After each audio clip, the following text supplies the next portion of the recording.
This is the COMA Girl Daily Podcast, written by Stephanie Bond.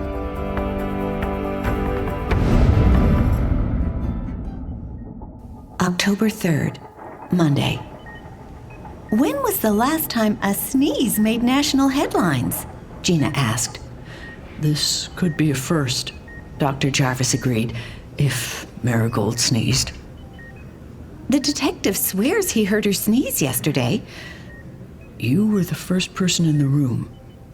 Do you believe him? Yes.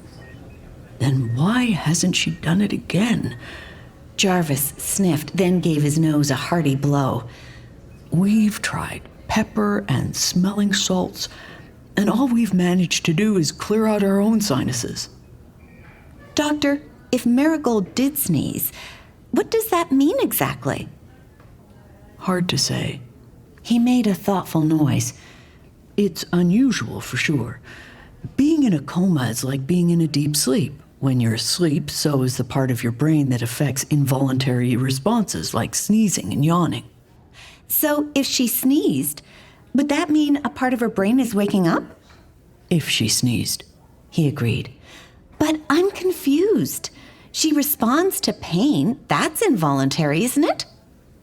The pain response is more primal and more complex. It's controlled by as many as 3 parts of the brain. Wow, the brain is so complicated.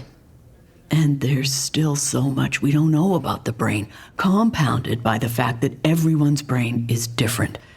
It's why we're never 100% sure of a coma patient's prognosis. Sometimes I think neuroscience is part science and part science fiction. Is there anything else you want to try to trigger a sneeze? Not for now, he said. But do you have time to help me administer a motor sensory test? My shift is over, but I'm happy to stay, she said. That's nice of you, Gina. You don't have anyone at home waiting for you? Ooh, sly Dr. Jarvis. Just my son, she said. But he's at my sister's house with his cousins, and I'm sure he won't mind if I'm a tad late. Something tells me the best part of his day is when he sees you, Dr. Jarvis said. Gina cooed. He cleared his throat. Okay then, let's see if Marigold has improved. The click of his pen light sounded. Pupils are dilated and fixed. Heart rate is slightly elevated, but that's probably due to the baby. He continued to check and report on my vital signs, and everything seemed normal. Then he went through a full battery of touch tests to my hands and feet, using a probe, a brush, and his hands. The good news? I could feel sensations when he said he was holding my fingers and toes, like the pings I felt when Teddy and Gina removed my nail polish. The bad news? I couldn't seem to make my appendages move in response to his commands. In my mind, I'm gaining ground, but I know Dr. Jarvis was disappointed. How is the baby? Gina asked. As good as can be expected, he said. We'll administer another ultrasound soon. Thanks for staying, Gina. Go home to your son. He sounded tired. Don't give up on Marigold, Dr. Jarvis. She needs us.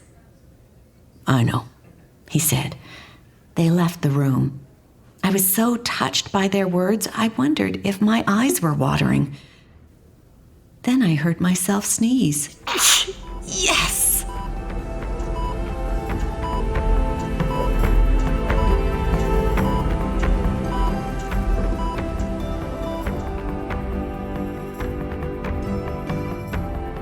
Hi there.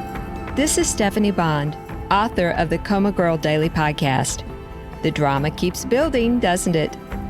If you're enjoying this story, I hope you'll consider leaving a 5-star review wherever you listen to podcasts to help more people find COMA Girl. Thank you so much. And come back tomorrow for another can't-miss episode of COMA Girl.